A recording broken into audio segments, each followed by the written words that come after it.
തിരുവനന്തപുരം ബാലരാമപുരത്ത് സമാധി വിവാദത്തിൽ കളക്ടർക്ക് റിപ്പോർട്ട് നൽകിയ അന്വേഷണ സംഘം പിതാവിനെ മൂടിയ സ്ഥലം പൊളിച്ചു പരിശോധിക്കാൻ അനുമതി നൽകണമെന്ന ആവശ്യത്തിൽ കളക്ടറുടെ ഉത്തരവ് ഉടനുണ്ടാകും. സ്ഥലം പൊളിച്ച് കൂടുതൽ പരിശോധന നടത്താൻ സാധ്യത.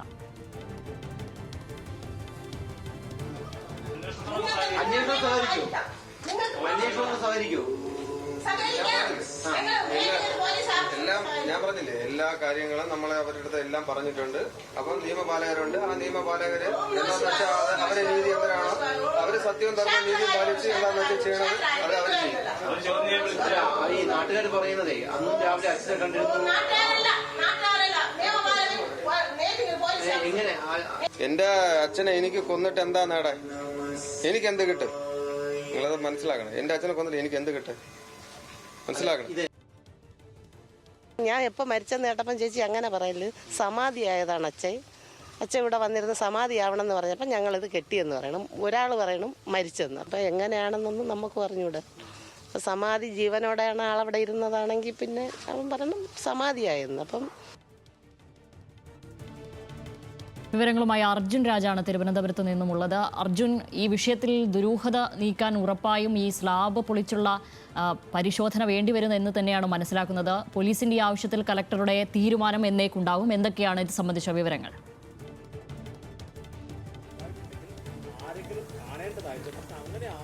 ശ്യാമിലി, കളക്ടറുടെ ഒരു തീരുമാനം 1-2 ദിവസത്തിനുള്ളിൽ തിങ്കളാഴ്ച അല്ലെങ്കിൽ ചൊവ്വാഴ്ചയായിരിക്കും ഉണ്ടാകുമെന്നാണ് മനസ്സിലാക്കുന്നത്. പ്രത്യേകിച്ച് ഈ സമാധി അടഞ്ഞ് എന്ന് പറയപ്പെടുന്ന ഈ തറ പൊളിച്ചിട്ട് വേണം ഇതിലെ തുടരന്വേഷണം നടത്താൻ. ഇക്കാര്യത്തിൽ ഒരു വ്യക്തത വേണമെങ്കിൽ ഇത് പൊളിച്ച് മൃതദേഹം ഇതിനകത്തുണ്ടെങ്കിൽ അത് പുറത്തെടുത്ത് കൂടുതൽ അന്വേഷണം നടത്തിയാൽ മാത്രമേ എങ്ങനെയാണ് ഈ മരണം എന്നതിൽ ഒരു വ്യക്തത ഉണ്ടാകൂ. ഇക്കാര്യത്തിൽ മകൻ പറയുന്നത് വിചിത്രമായി നമുക്ക് തോന്നുന്ന ഒരു വിശദീകരണമാണ്. അച്ഛൻ താൻ ഈ സമയത്ത് സമാധി ആകും, ആ സമയത്ത് ഇവിടെ ചില കർമ്മങ്ങൾ ചെയ്ത് തന്നെ ഇവിടെ സമാധിയാക്കണമെന്ന തരത്തിൽ അദ്ദേഹം കുടുംബത്തോട് മകനോട് പറഞ്ഞു. അതിന്റെ അടിസ്ഥാനത്തിൽ ഈ പറയുന്ന സ്ഥലത്ത് അദ്ദേഹം സ്ഥിരമായി ധ്യാനത്തിന് ഇരിക്കുന്ന സ്ഥലമാണ്. ഇവിടെ വന്ന് അദ്ദേഹം ഇരിക്കുകയും മകൻ വന്ന് കൂടുതൽ കർമ്മങ്ങൾ ചെയ്ത് അദ്ദേഹം സമാധിയായി എന്നുമാണ് അവർ നൽകുന്ന വിശദീകരണം. ആ സമയത്ത് മറ്റാരും അവിടെ ഉണ്ടാകാൻ പാടില്ലെന്ന് അച്ഛൻ നിർദ്ദേശിച്ചിരുന്നുവെന്നാണ് മകൻ പറഞ്ഞത്. പക്ഷേ പിന്നീട് പിറ്റേന്ന് രാവിലെ ഈ വീടിന് സമീപത്തുള്ള പോസ്റ്റുകളിലൊക്കെ അച്ഛൻ സമാധിയായി എന്ന് പറഞ്ഞ് പോസ്റ്റർ കണ്ടതോടുകൂടിയിട്ടാണ് നാട്ടുകാർക്ക് ഈ വിവരം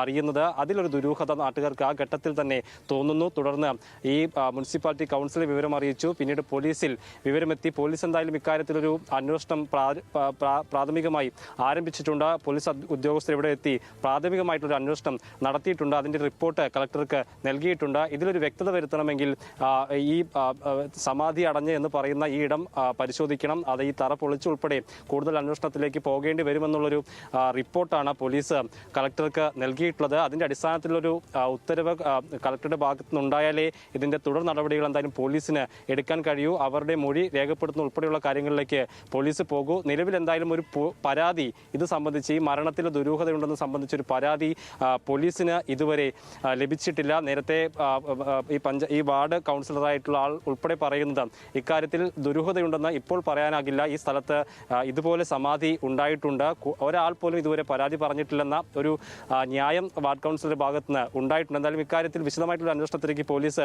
കടക്കുമെന്ന് തന്നെയാണ് പ്രതീക്ഷിക്കുന്നത്. പ്രത്യേകിച്ച് ഈ മരണം ഉണ്ടായി എന്ന് കുടുംബം പറയുന്നത് വിശ്വസിക്കാൻ ഈ ഘട്ടത്തിൽ എന്തായാലും കഴിയില്ല. ഈ മരണം ആരാണ് സ്ഥിരീകരിക്കുന്നത്, അതെങ്ങനെയാണ് സംഭവിക്കുന്നത് ഉൾപ്പെടെയുള്ള കാര്യങ്ങളിലൊക്കെ അവ്യക്തത അതുപോലെ തന്നെ ഇപ്പോഴും തുടരുകയാണ്. അതുകൊണ്ട് തന്നെ കൂടുതൽ അന്വേഷണം പോലീസിന്റെ ഭാഗത്ത് നിന്നുണ്ടായാൽ മാത്രമാണ് ഇക്കാര്യത്തിലൊരു വ്യക്തത വരികയുള്ളൂ. ശ്യാമിലി.